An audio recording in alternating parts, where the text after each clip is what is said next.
Studio guest joining us this morning is the chairman of the Twin Falls County Republican Party, Steve Millington. He was here last Thursday because Tuesday he had an appointment. He's joining us this morning on his normal day. Hey, we're up to 7 degrees right now, and we're at 8:34. Just a quick mention: tomorrow morning, Dr. Jonathan Tripp is going to be in studio with us between 8:30 and 9 o'clock. And we talk medical issues with the folks from Tripp Family Medicine. Dr. Tripp, by the way, has been doing this 3 or 4 straight weeks. So the rotation, apparently, he's the man lately. But we do want to mention they're still looking for new patients at his office. And they can often see you on the very same day if you call with a medical issue and you need someone to see you fast. They'll try and get you into the office.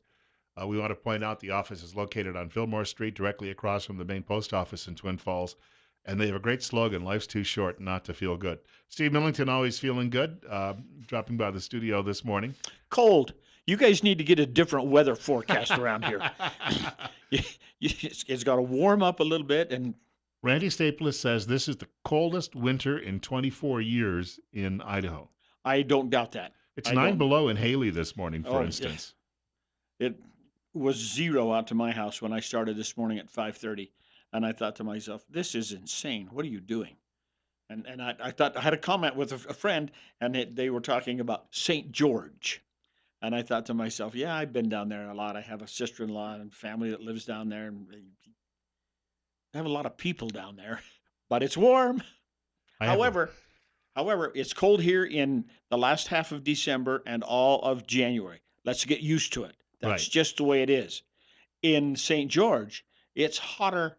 You can fry eggs on the sidewalk from the 4th of July until Labor Day. So, pick your poison. Speaking of weather, there's one forecast that says Friday in Washington, it's going to be 60. And 4 years ago, I think it was 17. Yeah. They have that. They're just in the middle of that Global range. warming.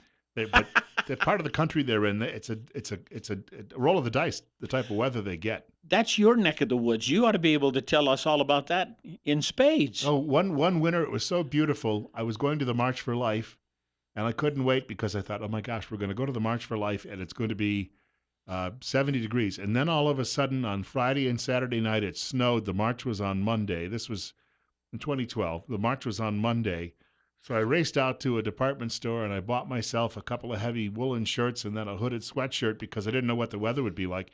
We got there and the weather had warmed up. But the National Mall gets a lot of foot traffic. And when you dump 4 inches of heavy, wet snow on it that starts to melt. So we went down front to hear. John Boehner was one of the keynote speakers, and we went down by the stage to hear him. And every time I took a step, I heard, Yeah. just it was rough. Mud and water and crap clear to your ankles. It still though should be. It looks like it's going to be a weather-wise a good day for the inauguration. But maybe that's the only part of good for that inauguration that we're going to see. It seems like that everybody has got an axe to grind. They want to create all kinds of disruptions and cast all kinds of dispersions on Trump and upon his uh, right to serve as president. And over the weekend, I was listening to all of this stuff and all these people just going on like crazy about horrible and terrible and awful. And I said to myself, do we reach the point? Do we reach the point where that so much of that stuff is coming, and the media is just being a very cooperative sounding board? Well, they're going to drive ratings if they gin up a riot. Do we reach the point where the people simply no longer have a sense of community, a sense of citizenship, and they don't care? Because hey, I didn't vote for him. I hate him. I think he's awful. He's not my president. And we wake up one morning and look around and we say to ourselves, we do not have enough strength left in our citizenship and in our civility to hold the country together. And maybe I'm being a little too cynical here, but at what point, how far can we push this thing before people simply give up on the whole process? Rome was never overrun from outsiders. Its destruction was caused from within. And as I look at all of this stuff, and I didn't like Obama, and I never voted for him, and I never said a good thing about him, but I didn't go riot, and I didn't do a lot of the stuff that we're seeing today because, like it or not, he was still the president, and it's still my country.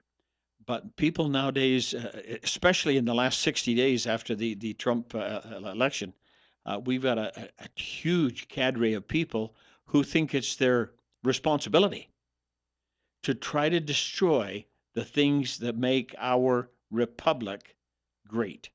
And I over the weekend I was listening to some stuff, did some driving, and I was listening, and I thought this is insane. Have we reached a point where there is simply not enough strength left within our nation to hold it together? Well, we're going to find out on Friday just how Boy, I vitriolic guess. things can get. We've got more coming up with Steve Millington in just a moment. Bill Colley with you as well on Top Story this morning. It's 8:40. Right now we have 7. You're listening to News Radio 1310 KLIX and News Radio 1310.com. I'm getting to that age where I'm starting to notice that I won't call it decline because but you start to realize that sometimes when you wake up in the morning, you wonder, how did I turn? And you get that backache and shoulder ache and all of these things come up. And the other area that I'm going to be worried about is my hearing because I've been walking around with headphones on my head for 31 years. You're worried about what again? Hearing. Huh? Hearing. So I've been telling people about Mount Harrison Audiology and Rupert and Dr. Christine Pickup, and she'd like to open your world to new sounds and experiences. She is marketing a new hearing device which works with the brain to help those with hearing loss hear more naturally than any previous aid on the market. And Dr. Pickup is offering a free 2-week trial with the new devices. Call today to schedule your personal fitting appointment. Open your world to better hearing. Call Mount Harrison Audiology, the number 312-0957. That's 312-0957. So I'll go from glasses to the next. And I just was reading the other day about glasses coverage on my healthcare plan, and it's like, well, maybe they can just cut a couple of bottoms off the Coke bottles. Now, wait a minute. That's not funny. When I was in high school, they referred to me as Coke bottle glasses. My corrective lenses were so thick and so heavy, it looked like I did have Coke bottles for eyeglasses, and that was oh a long time ago. I just got used to it. They've been here since the first grade, so Uh, we've got a lot to talk about today. A couple of okay, things you wanted to mention. here's an op-ed piece that showed up in the Idaho State Journal. I think was on Is Sunday. that the Pocatello That's the paper? Pocatello newspaper. I'm sorry, the Pocatello newspaper, Idaho State Journal, and it's a shot, a repudiation about these situations. There is a battle, a constant battle being fought in the Resources and Environment Committee in the Senate, Idaho State Senate. A They auction off big game tags, and right now uh, we auction off. I think they were bighorn sheep. Thank you, bighorn sheep, and we only have two tags. Well, a certain wealthy sportsman has asked legislators to increase the number to 12, and that would cover all big game species in the state of Idaho. So it wouldn't be just bighorn sheep; it would be moose and elk and goats and prized uh, uh, wildlife, big game animals. And the idea would be that we would have these 12 tags, and they would go at auction. And by that we mean that the highest bidder gets the tag. And they point out extremes to this idea. One of them is in Utah, and Utah has pushed it so far to the edge that it's just un, unmanageable. They actually donate. Utah, the state of Utah, donates tags to sportsmen for fish and wildlife, and they auction them off at public events, such as the Salt Lake City Sportsman's Expo each year. Now, 60% of the funds raised stay with the sponsoring organization, and only 40% of the funds raised are turned over to the Utah Fish and Game Department for management of wildlife. All hunting in Utah is now controlled hunt only. Now, I found that interesting. I'm not sure that that is correct, but that's what it says in the article. So, what the concern is that this is like the proverbial camel sticking its nose under the tent during the sandstorm. If it gets its nose inside the tent, by morning it will have pushed its entire body inside the tent and you will be outside looking in. So the concern is we need to contact Fish and Game Department. We need to contact Senate Chairman Steve Bear, who is chairman of the Senate Resources and Environmental Committee, because they have oversight over the Fish and Game Department. And they say this thing is just it's growing unbelievably and is out of control. Well, I think the sportsmen, the hunters and fishermen in the state of Idaho have a right to be really, really concerned. Have we given this enough exposure? Has it been vetted properly? Is there all kinds of unseen factors, unintended consequences? I think we hear that term a lot. Are there unintended consequences that could occur from this auctioning off of big game tags? Now, if they want to do that, I want a constitutional amendment that says, okay, we're going to auction off big game tags in the state of Idaho, not to exceed 12 tags, period. So if we're going to expand it beyond that point, it requires a change in the constitutional amendment. To uh, I don't see a problem if somebody wants to spend 1,000 or 5,000 or 10,000 bucks for that kind of a tag, and go in with a guide and take down a trophy animal. Okay, go ahead. I'm okay with that. We've got private uh, uh, landowners who have an elk farm is the one that I am most familiar with. Um, Pay your fee, go up on a guided hunt, and when you see the perfect elk, the guide will lean down and whisper in your ear. Now, if you're shooting that elk closest to the big tree right there, that's the one right there. That's not your average $5,000 rack. That's a $20,000 rack. So if you shoot that elk, it's 20,000 bucks to get it out of here. But the one just to the left over here, that's your $5,000 elk. And then you look at them and you say, I can have a Volkswagen or I can have a Cadillac. My wife is going to hate me, but I'm going to take the Cadillac. So so it's a these people have absolutely no qualms about spending that kind of money for that kind of trophy. We have that opportunity in Idaho, but let's keep in mind that the Fish and Game Department is for to encourage hunting and fishing for the residents of the state of Idaho. That's what they're supposed to be managing the process for and about. And sometimes we get caught up in we don't have quite enough money, we're broke, we can't get any more money out of the legislature, we're running behind the eight ball all the time. And so this is a revenue stream that helps offset funding deficiencies in the Fish and Game Department. But the real issue, of course, is how many people would be squeezed out, right? So you've got Uh, to have a balance in here. that's what this op-ed piece in the Idaho State Journal over in Pocatello is pointing out is that are we opening is the camel getting its nose under the tent, and are we opening a door here which we will eventually not be able to close, and eventually the residents of the state of Idaho are simply going to be locked out, priced out of big game hunting and fishing? I would hope not, and it's worthy of considerable consideration. In fact, when they were making committee assignments at their meeting in the first part of December, there was a great deal of concern over whether or not Steve Bear should retain his chairmanship of the State Resources and Environment Committee because he is kind of in positive towards this kind of allocation of hunting permits. And a lot of people are saying, "Hey, wait a minute, what do you think you're doing?" Let's not forget we had two members of the Idaho Fish and Game Commission who basically were We're not fired. renewed. Is that Not the? that's the word. Thank you, Bill. That's the word. Whose terms were not renewed, and that's because they just said, "Hey, this is not right. We don't have any control over it. It's a runaway horse, and we don't know how to get it under control." 8:50 right now. Steve Millington is our guest in the studio till 9 o'clock this morning. We have 7. And I want to point out, too, as well, you're listening to News Radio 1310 KLIX and newsradio1310.com. And, of course, telephone number 7360300. Bill Colley with you as well on Top Story.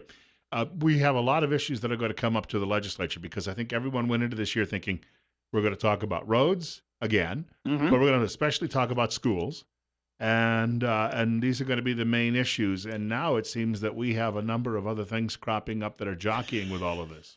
A number of other things. So that was a real good, excellent, Bill. Way to couch it. You know, sometimes when we think everything's going along too well, it is. And so we get these outside interests that kind of creep in and take charge of the situation. It might be more beneficial if we really were in a fiscal financial shortfall so that everybody had to spend every waking moment worried about where's the money going to come from and how are we going to allocate it, because we still have to balance our budget when we're done. So how do we get this Is that allocated? the downside of that surplus? Yeah, it's suddenly finding the money is not a critical point. Spending the money, yeah, we have to worry about that. But it seems like as long as we have got plenty of money coming in, we really don't get too excited about where are we going to spend the money because we got plenty of it to spend. And it it it opens the door for all kinds of these extraneous factors to creep in. Now, I think maybe that's an oversimplification on my part. We just went through a very tumultuous presidential election in which the person who won had no business winning. He was a complete foreigner. He was an outsider. He was a freshman. Never held. Could you believe somebody who has never held a single elected office in his lifetime got elected president of the United States in his very first go round And this is the only individual I think in history who didn't either have a military background or a background somehow in in politics? politics. Exactly. I think you're right. And so, you know, is the tide, and this is a rhetorical question, is the tide shifting, and no longer are we, quote, bound to vote for more politicians in more political offices? Maybe that the tide is turning so that people are prepared to say, I want a change. We have a caller with us. It's 8:54, and caller, you're up next. You're on KLIX. Go Good ahead. morning. Good morning. Thanks for taking my call. I think Donald Trump has every right to be the president of the United States. I think every citizen, whether they're career politicians, can be the president of the United States. Referring back to whether our republic has the strength to be united and if we're going to stay together, the same thing goes when we were hit on 9/11. Everybody said, "In God we trust." God bless America. You know, the United States is going to stay together, and we proved that with Donald Trump getting elected. Because when he was elected, that's the voice of the people saying we've had enough of pushing the envelope with morality and with our country. We want it back, and we want it to be the way it was. You know, maybe back in Mayberry, but when we say he has no right or no place in the Oval Office, I say every American can have a place in the Oval Office, and they don't have to be career politicians. I grew Career up in a town that politicians are was the a lot ones like that got us Mayberry. in this situation in the first place. Want to thank him for the call.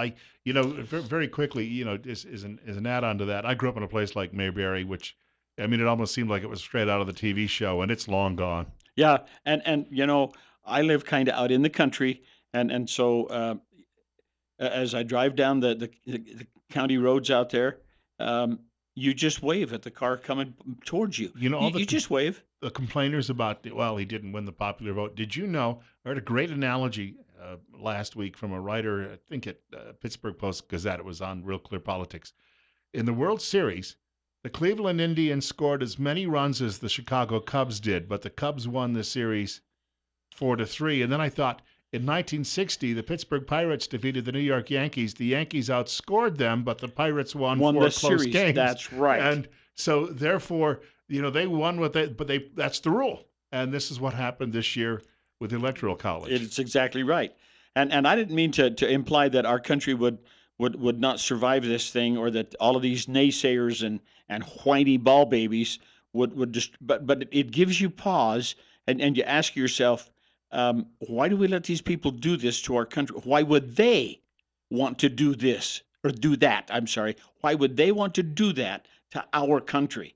And it's disgusting that they are such a bunch of ball babies. I know from the Tea Party aspect, we scheduled our rallies not on Inauguration Day. We did them separately, and we kept them peaceful, and we cleaned up our garbage. And I was at one of these rallies when the park police were telling me, I was yakking to some of them. They were on their horses on the National Mall, and they were telling me, they said, "Yeah, you guys." And then they said it's like a church picnic. And then I read the same thing in Yeah. a newspaper a few days later. It had been like a church picnic.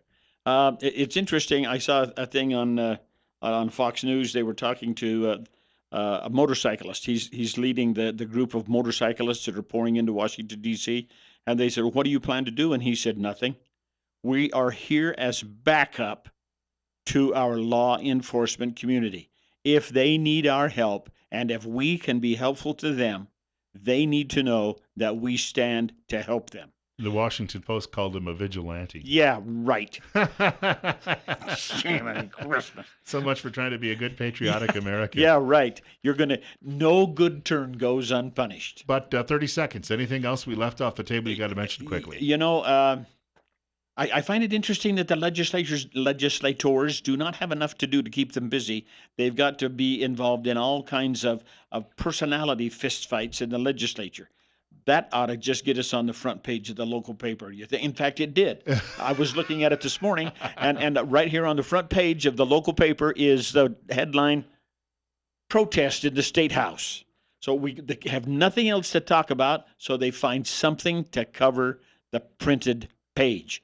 And we got to be more thoughtful than that. We've got to take a short break. News, in fact, in just a moment. Hey, we're up to 9. Heat wave, look out. Up to 9. And we've got another hour of top story ahead on News Radio 1310, KLIX, and newsradio1310.com.